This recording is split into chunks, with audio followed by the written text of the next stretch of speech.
Hello everyone, welcome to Team WS channel. In this video, I'll show you how to fix Safari keeps popping up. Do you want to download IDS on iPhone?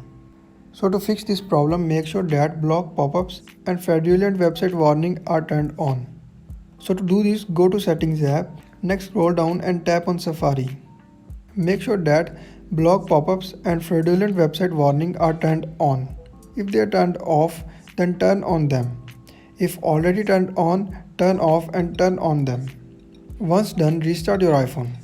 After that, second solution is clear history and website data for Safari. To do this, go to Settings app. Next, find and tap on Safari.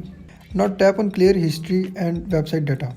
Tap clear history and data to confirm this process. Reset network settings. This process deletes your Wi-Fi network and passwords, APN and VPN settings, and cellular settings.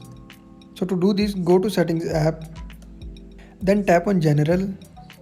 Now scroll down to bottom and tap on Reset. Here you have to tap on Reset Network Settings. Now enter the passcode of your iPhone. Again tap on Reset Network Settings to confirm this process. So after that we have solution 4, which is Reset All Settings. When you do reset all settings, all your customized settings will be back to default settings, but no data or media will be deleted.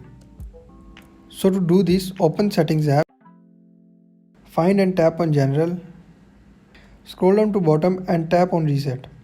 Now tap on Reset All Settings. Next, enter your iPhone's passcode. Again tap on Reset All Settings to confirm this process. Now last solution we have is check for software update. So make sure that your iPhone is connected to Wi-Fi, then go to Settings app, tap on General and tap on Software Update. If iOS update is available, tap on Download and Install. So follow every step, and that's all for this video. If you like this video, then hit like button, and also don't forget to subscribe to Team WS channel. Thank you for watching.